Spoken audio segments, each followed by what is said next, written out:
L'or devrait être la dernière chose auquel vous pensez lorsqu'il s'agit de protéger votre capital ou bien de voir comment vous pouvez penser à accumuler du capital.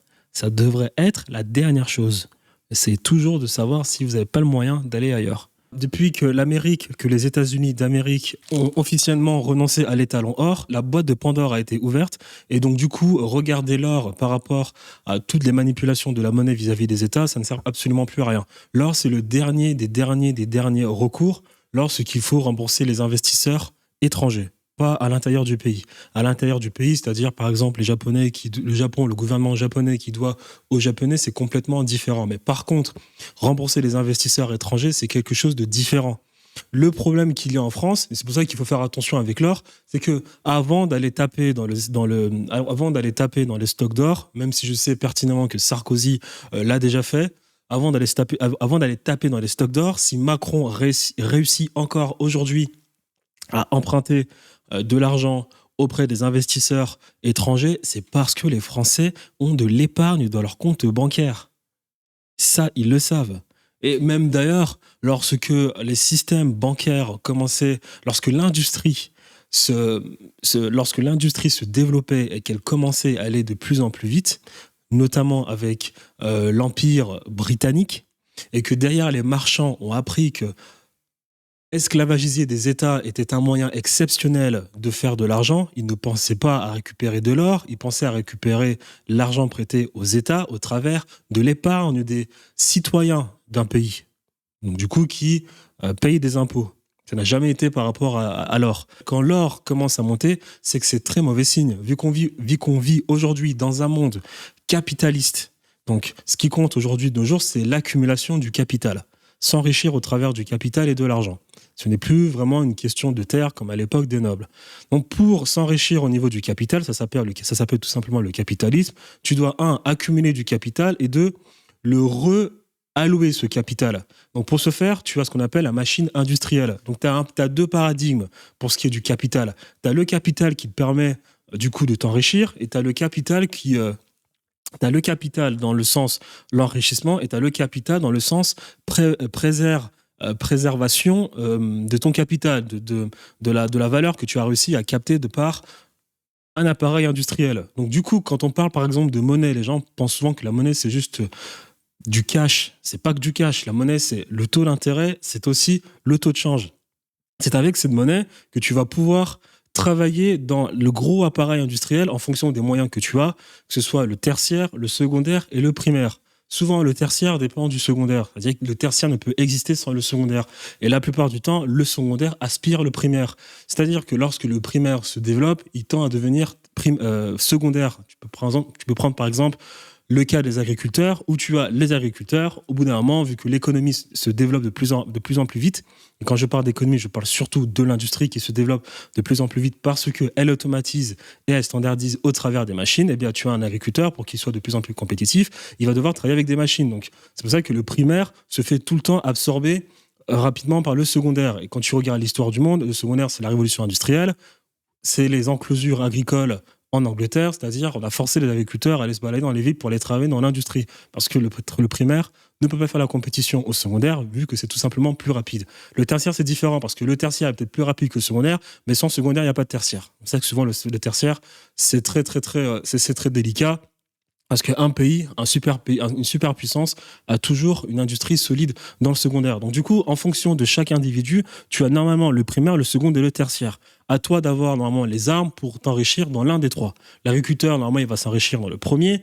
Tu as par exemple le Total, eux, ils ont les capacités de s'enrichir dans le secondaire. Tu as quelqu'un comme moi qui va faire peut-être de l'e-commerce ou qui va vendre des services sur sa chaîne YouTube, qui a le moyen de s'enrichir dans le tertiaire. Pour le faire, tu as la monnaie.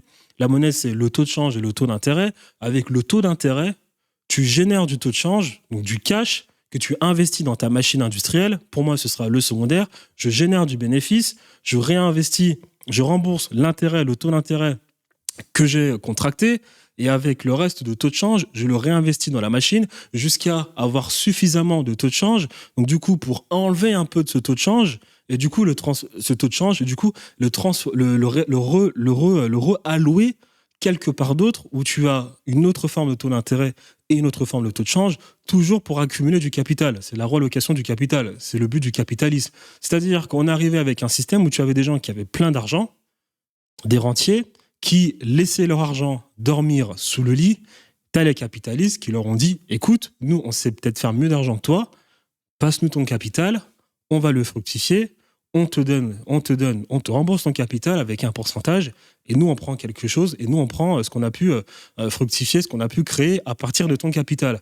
C'est ça le capitalisme, accumulation du capital, et dans un deuxième temps, relever son capital. Et quand moi, je prends mon secteur tertiaire et je réussis avec le taux de change et le taux d'intérêt qui m'a permis d'avoir du taux de change, le capital, le cumulat de capital que j'ai réussi à avoir, si je remarque que ma machine industrielle, pour moi c'est le tertiaire, continue de fonctionner, je continue de réinvestir dans ma machine le taux d'intérêt, le taux de change. Lorsque je sens que ça commence à freiner, je retire un peu de taux de change pour le mettre ailleurs là où ça fonctionne un peu mieux. Et ça s'appelle les marchés financiers, ça s'appelle le private equity, et voilà. Et cependant, c'est là où ça devient difficile avec l'or. Quand la machine industrielle, en fonction de chacun, ou bien en fonction d'un État, en fonction d'une société, commence à ralentir, à dire que lorsque tu sens que faire de l'accumulation de capital, ça commence à être un peu plus difficile, ou bien moins intéressant, ou bien tu as l'impression que là, il faut que la machine industrielle, elle fonctionne de moins en moins, il faut peut-être que j'attende pour y remettre des billets, à ce moment-là, tu retires ton taux d'intérêt et ton taux de change et tu le transformes en cash. C'est comme ça que tu as des gens qui gardent du cash. Et quand ils gardent du cash, comme je l'ai dit au début, tu as deux paradigmes. Tu as le paradigme où tu fais de l'accumulation de capital, et tu as le paradigme où tu préserves ton capital. Lorsque tu as du cash, tu es toujours dans le premier paradigme, c'est-à-dire que tu es toujours dans le paradigme de l'appareil industriel, tu es toujours dans la prise de risque, mais en cash. C'est quand tu as du cash, tu es toujours dans le risque. Quand tu as du cash, tu es soumis au taux d'intérêt de la banque, tu es soumis à n'importe quelle péripétie, ton cash peut perdre en valeur. Tu es toujours en cash. Mais pourquoi tu gardes en cash ? Parce que tu as toujours la croyance profonde qu'à tout moment, la machine industrielle peut repartir. Soit la tienne, soit celle d'un autre. Si c'est celle d'un autre, tu fais du taux d'intérêt. Si c'est la tienne, tu fais du taux de change. Et pour certains investisseurs qui passent en or, cela veut dire que là, la machine industrielle ne fonctionne plus. Elle ne fonctionne plus du tout. Et quand la machine industrielle ne fonctionne plus, alors à ce moment-là, on sort complètement de la machine industrielle, c'est-à-dire qu'on accepte totalement de ne plus vouloir trouver un moyen de s'enrichir, mais plutôt de conserver son capital. Donc du coup, on sort du paradigme risque, on va dans le paradigme or, et là, c'est dangereux. Et quand on va dans le paradigme or, c'est-à-dire qu'on n'a plus confiance en la machine industrielle, on n'a plus confiance au capitalisme, on sent qu'il y a un danger. Et c'est là où c'est dangereux. Pourquoi ? Parce que quand tu as plein de personnes qui retirent leur cash, leur taux de change, leur taux d'intérêt pour le transformer en or, tu as moins de masse monétaire. Qui dit moins de masse monétaire, dit des entreprises qui fonctionnent moins rapidement. Lorsqu'une entreprise fonctionne moins rapidement, cela veut dire chômage, parce que ça va être plus difficile de payer des gens, ça va être plus difficile de faire du bénéfice. Et là, ça fait reculer l'économie. Et ça, c'est dangereux. Et je pense que c'est là où ils vont venir dans la vidéo. Que là, si l'or commence à augmenter, ça veut dire que les gens ont de moins en moins, en fonction du marché, bien évidemment. Là, on va surtout se baser sur les États-Unis, car ça reste encore le pays principal. Si les gens commencent à retirer leur cash, si les gens commencent à transformer leur cash en euros, en or, cela veut dire que c'est très dangereux et que les gens estiment qu'il n'y a absolument plus rien d'intéressant dans l'appareil industriel américain ou bien occidental. Mais ça passe en or peut-être en Occident, mais dans le Pacifique, dans l'Extrême-Orient et le Moyen-Orient, ça continue de tourner. Donc les capitaux vont migrer de l'Occident à surtout l'Extrême-Orient et le Moyen-Orient. C'est là où l'Occident, ça commence à devenir dangereux. Mais quand vous entendez des gens dire « cash is king »,« cash », ces gens, c'est pas si mauvais que ça. Hein. Il y a quand même une croyance fondamentale où les gens pensent encore que l'appareil industriel fonctionne et qu'il faut juste un peu attendre, comme Buffett. Buffett est en cash, mais il l'a pas transformé en or. Il estime qu'il faut être patient et attendre avant de remettre ses billes dans la machine industrielle. Et c'est là où je pense qu'ils vont venir dans la vidéo. C'est là où c'est très dangereux. Et c'est là où il faudrait trouver une solution. Il faudrait lire des graphiques. Il faudrait lire, voir quelles décisions prendre. Mais par exemple, si on prend les 30 Glorieuses, pour savoir un peu quelle est la situation d'un appareil industriel, vous prenez plusieurs actifs. L'actif, c'est quoi ? Vous avez le taux de l'énergie, donc du pétrole. Vous avez le produit intérieur brut nominal. Vous avez le private equity, l'equity dans les actions, vous avez les obligations d'État et vous avez le cours de l'or. Pour expliquer ce que je disais, quand un appareil industriel fonctionne parfaitement, les deux courbes, vous allez vraiment voir que toutes les courbes vont monter, parce que tout se passe bien, comme dans une Grande Glorieuse. Vous allez voir que les deux courbes qui performent le moins, ça va être l'or, parce que les gens estiment que là, c'est le moyen de faire plein d'argent. J'ai aussi oublié l'immobilier. Prenez plusieurs actifs. Vous prenez le cours de l'énergie, l'or, le produit intérieur brut pour mesurer les salaires, le travail, la valeur travail, l'immobilier, le private equity, donc les actions, que ce soit en public ou en private, et les bons du trésor.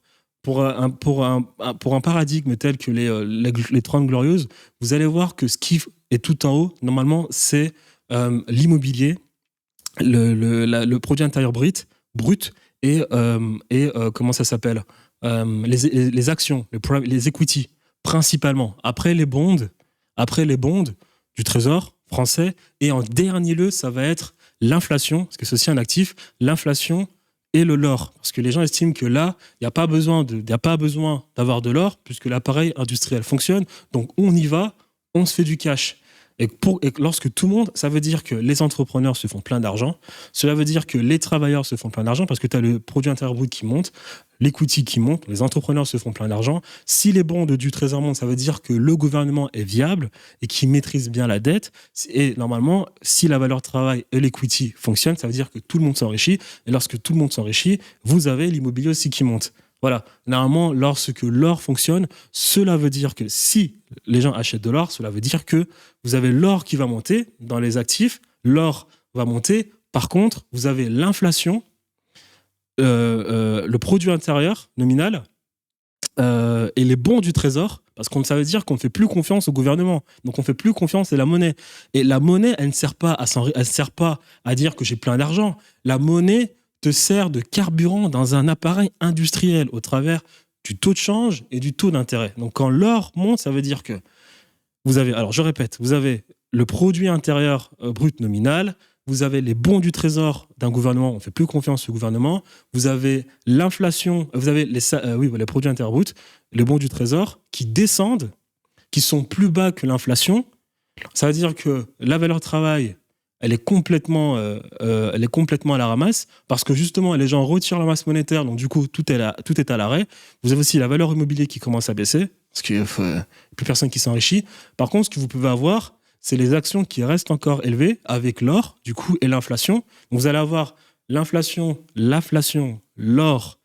Alors, l'inflation, l'or et les private equity qui peuvent, eux, continuer de monter, parce que ça dépend. Comme je l'ai dit, peut-être que les gens vendent leur monnaie pour passer en or en Occident, mais peut-être qu'en Extrême-Orient, ça continue de fonctionner. Et donc là, vous allez peut-être parler de Louis Vuitton.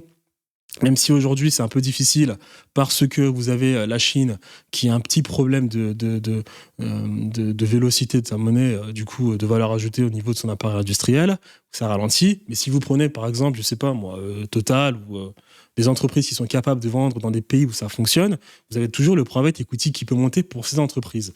Donc du coup, vous allez avoir l'inflation, le cours de l'or et l'equity qui, eux, vont monter. Et en bas, vous allez avoir le produit intérieur brut, donc la valeur travail qui est vraiment en mauvais état, les bons du trésor d'un gouvernement qui sont en mauvais état, et l'immobilier qui sont en mauvais état, et l'énergie aussi qui est en mauvais état, parce que y a une dévalorisation de la monnaie.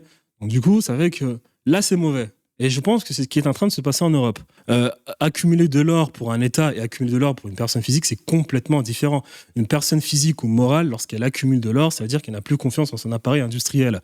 L'État, vu que lui, il imprime de la monnaie, il a de l'or juste pour se permettre d'avoir une certaine solvabilité vis-à-vis de sa monnaie papier. Mais c'est deux concepts complètement différents.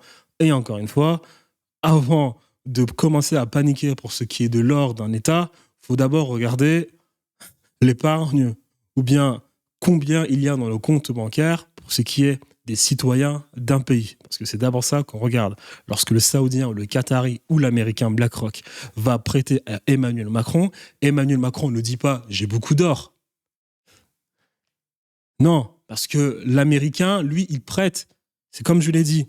Vous avez l'appareil industriel pour BlackRock, lui, il est dans le tertiaire. Il a son capital.